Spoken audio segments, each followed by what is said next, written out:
Você já percebeu que cada aspecto da vida humana envolve cor? Ela está em toda parte, como nas roupas que vestimos, a natureza, os móveis que usamos, entre outros. A cor tem forte influência sobre nós. Elas são fundamentais porque compõem harmonia e equilíbrio. Mas cuidado, porque quando usada em excesso, seus efeitos podem ser prejudiciais. Seja como for, tudo fica mais belo quando existe cor. Olá, seja bem-vindo à matéria de promoção e merchandising do curso de Publicidade e Propaganda aqui da Universidade Vila Velha. Meu nome é Edilaine. Como a Luísa disse, a cor ela é a essência da vida humana. Ela é capaz até de refletir a alma de alguém. E no mundo publicitário não é diferente.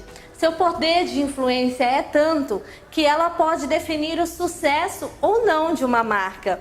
E hoje nós vamos falar sobre as cores e a sua influência nos produtos que são expostos no ponto de venda. E para bater esse papo com a gente, nós chamamos alguém muito especial. Ela é formada em Publicidade e Propaganda e também em Artes. Seu mestrado também foi em Artes e há 13 anos ela leciona aqui na UVV. Atualmente, ela é coordenadora do NACOM, a nossa agência experimental, considerada a melhor da região Sudeste este ano pelo Intercom Regional. Está aqui com a gente a Aparecida Torrecilas, que já está aqui na sala de atendimento esperando a gente. Isso. Fala pra gente como é que é ganhar o prêmio de melhor agência experimental, eleita, né, a melhor agência experimental esse ano. Uma sensação maravilhosa, né? Uma conquista que foi, assim, uma realização para todo mundo aqui no NACOM. Eu imagino. A gente estava lá no dia que teve a premiação e foi, assim, maravilhoso ouvir quando eles falaram. E você estava no Facebook e a gente mandou uma mensagem para ela. E eu gritando lá em casa. Foi muito bom. Foi mesmo. Vamos sentar então para a gente conversar sobre o nosso assunto de hoje? Vamos.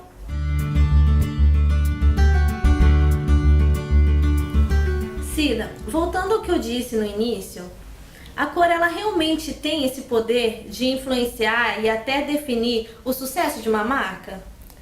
Então, Edilaine, a gente não pode dizer que define o sucesso de uma marca, mas contribui bastante. É uma das grandes decisões tomadas dentro do âmbito do design e da comunicação.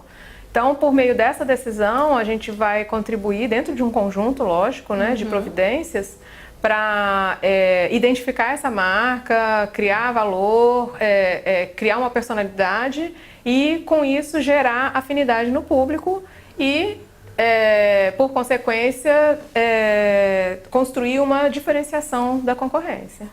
Sim, então ela realmente não tem esse poder de definição, mas ela Exatamente. É um fator primordial aí de se pensar quando vai se escolher, Isso, né? sem dúvida. Dentro dessa questão de influência e do grau de importância dela, como que o consumidor é influenciado pela cor no produto que está exposto no ponto de venda?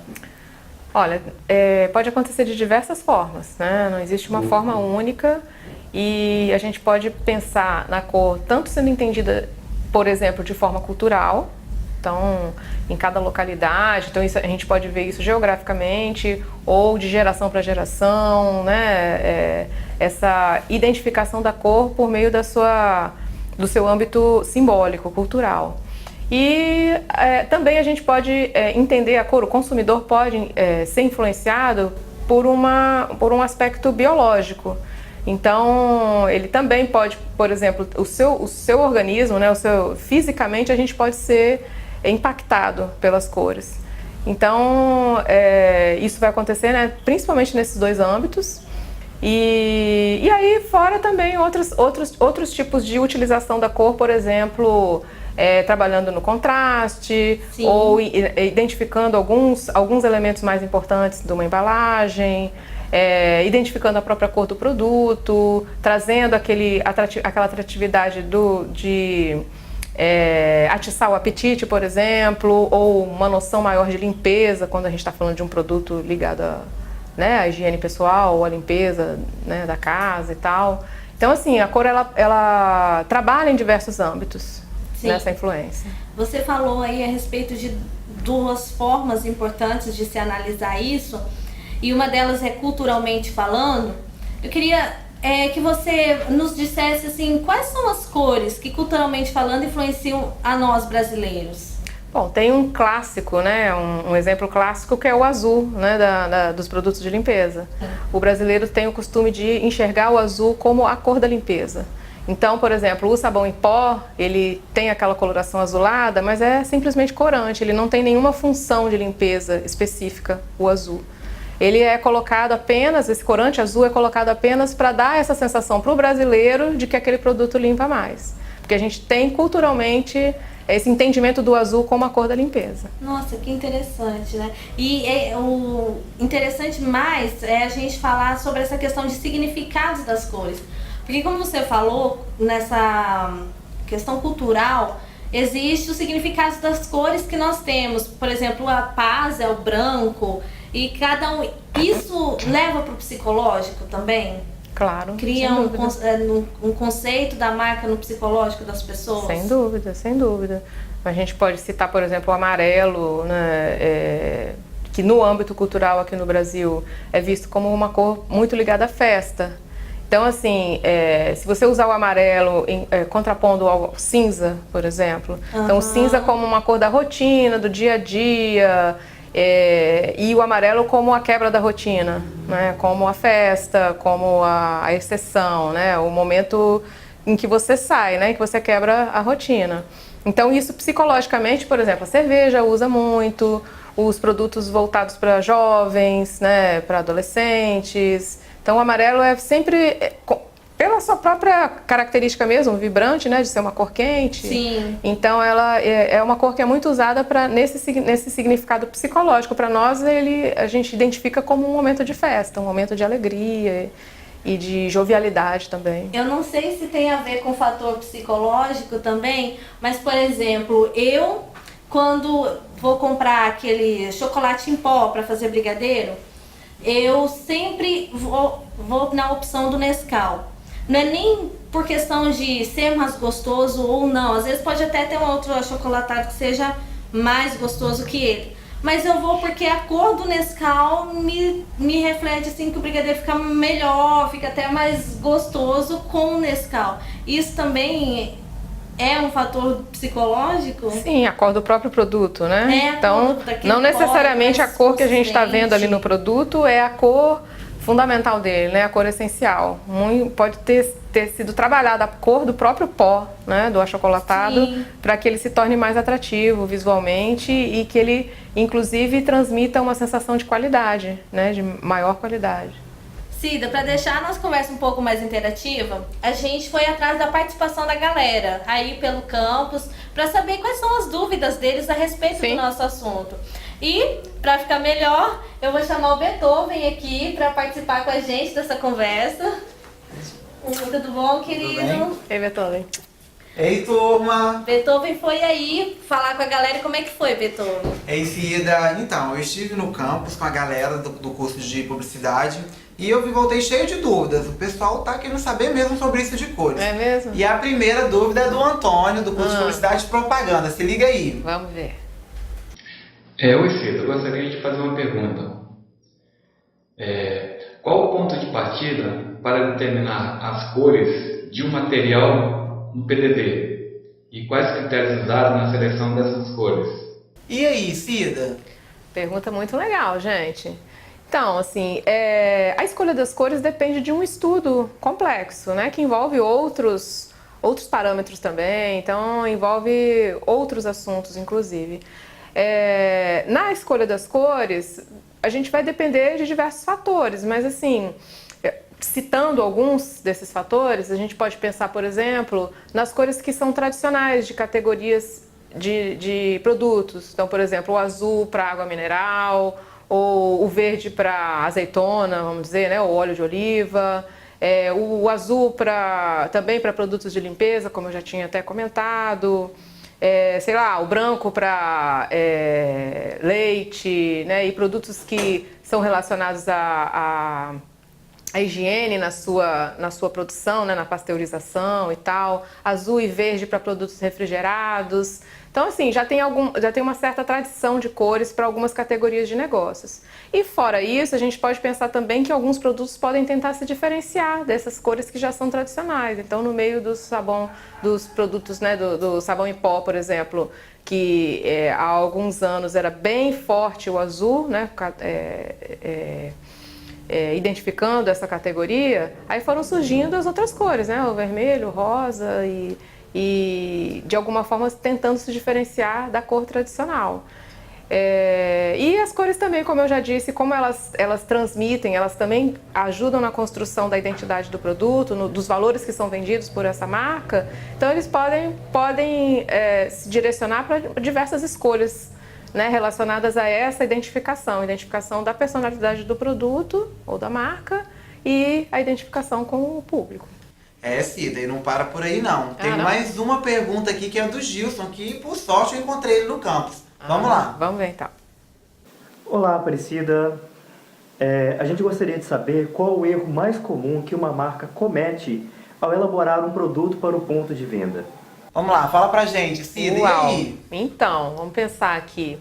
Olha, eu acho que a gente pode pensar em alguns exemplos assim bem rapidamente, assim, alguma coisa que vem à mente. Em relação, por exemplo, ao contraste das cores. É uma escolha óbvia, né? Pensar, por exemplo, principalmente quando a gente fala em informações pequenas como ingredientes ou valor nutricional de um produto, muitas vezes a gente não consegue, né, entender, né, uma parte importante, uma informação importante do produto, pura e simplesmente por uma escolha errada de contraste. Às vezes uma letra muito fina, né, uma letra com serifa e ainda por cima, em cima de um fundo escuro ou um fundo de alguma cor que, né, não tem contraste com a cor da fonte. Então isso atrapalha bastante a informação que a gente precisa captar desse produto. Uma outra forma que talvez seja um pouco equivocada ou talvez não bem trabalhada em relação a PDV quando a gente vê, por exemplo, uma família de produtos, né, a gente pode falar de vários exemplos, né, sei lá, de sabonete ou de produtos alimentícios mesmo, ou absorvente, né, que são produtos que eles são muito... É muito comum que eles tenham uma série de... Tem uma linha completa de produtos para uma série de usos.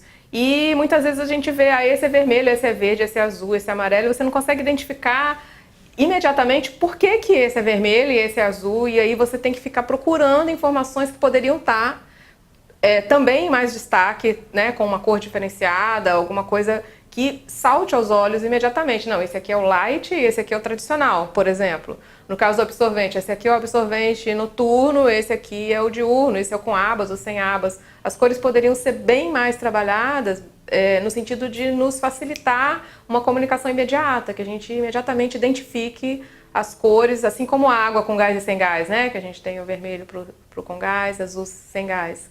Então, assim, rapidamente a gente identifica pela cor aquele produto e não perde tempo procurando pequenas informações, às vezes, né, de forma muito, muito escondida, né, sem destaque, para uma informação imediata. E nessa situação, então, a correção então seria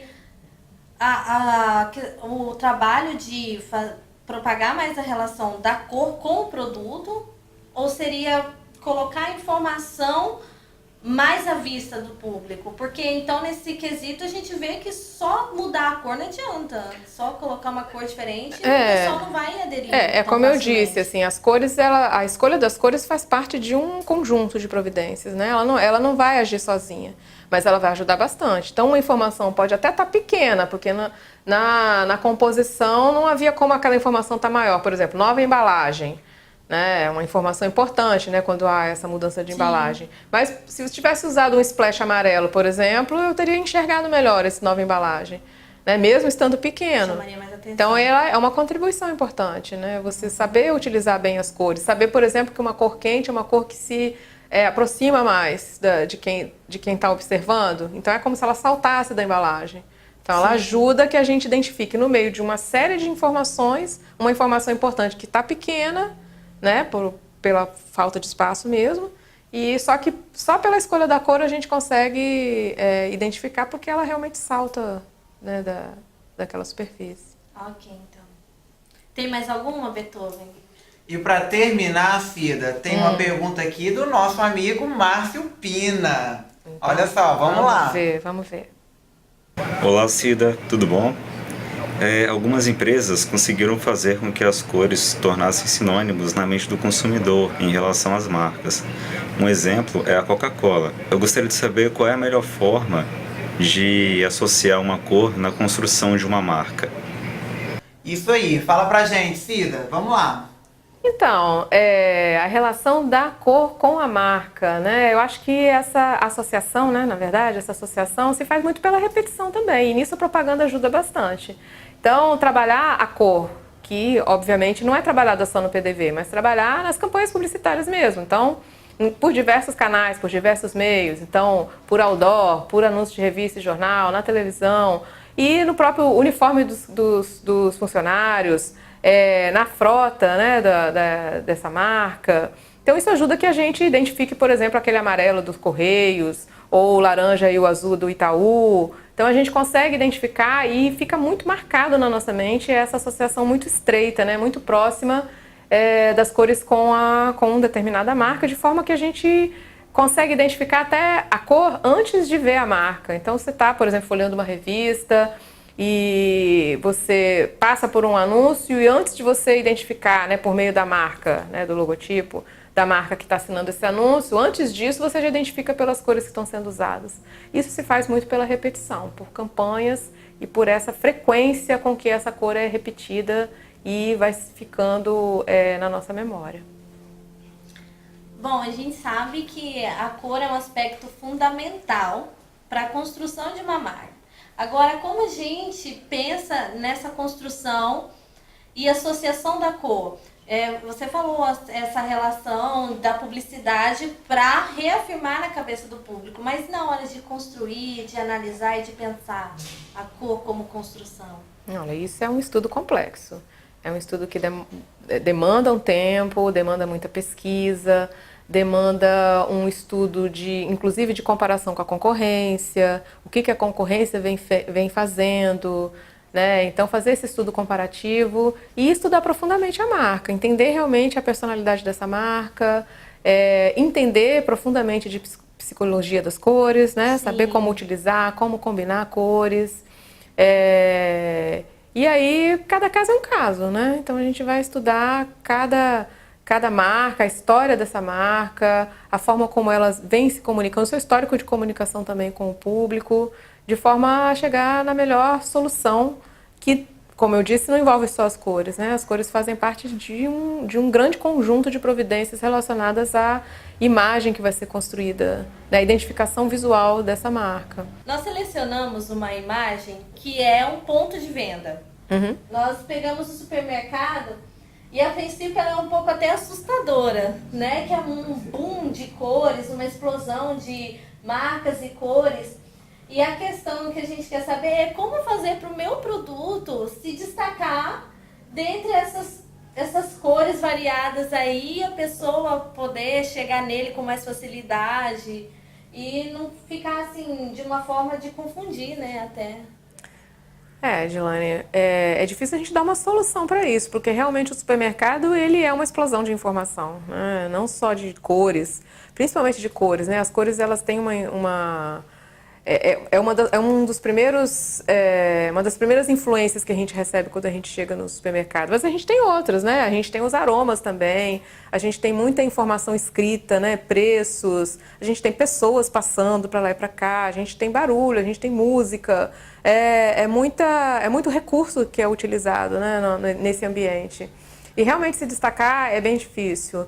E aí, assim, vai partir de um grande estudo, como eu disse, né? Como eu já disse, tudo sempre a gente tem que estudar caso a caso e cada vez mais aprofundar estudo de marca, estudo de embalagem, de ponto de venda. Cada vez a gente tem recursos mais novos ligados a tecnologias novas também. E saber que realmente é um desafio, assim, é complicado mesmo, né? É um ambiente que, inclusive, nos deixa muito confusos, assim, visualmente. Né? É uma característica do supermercado, né? Desse ambiente de ponto de venda, né? Especificamente nesse caso dessa imagem, que é um supermercado. E, enfim, assim, é preciso, é um grande desafio para a gente trabalhar com ponto de venda. E nesse âmbito das cores, assim, é estudo de concorrência, é olhar a prateleira, é a gente exercitar nosso poder de observação para poder encontrar essas soluções, né, caso a caso, né, estudando caso a caso. Então é isso, Aparecida. Obrigada por ter vindo aqui, por ter cedido esse espaço maravilhoso aqui do NACOM pra gente estar com você. Muito obrigada pelas respostas aí, que foram maravilhosas. É isso, pessoal. Muito obrigada. Até a próxima. Beethoven. Ai, Cida, muito obrigado, de verdade. Foi maravilhoso bater esse papo contigo hoje. Eu também gostei. Foi muito bacana. Obrigado por ter cedido o tempo e o espaço. É isso aí. Turma, muito obrigado. Valeu, a gente agradece. Até a próxima. Tchau. Tchau, tchau.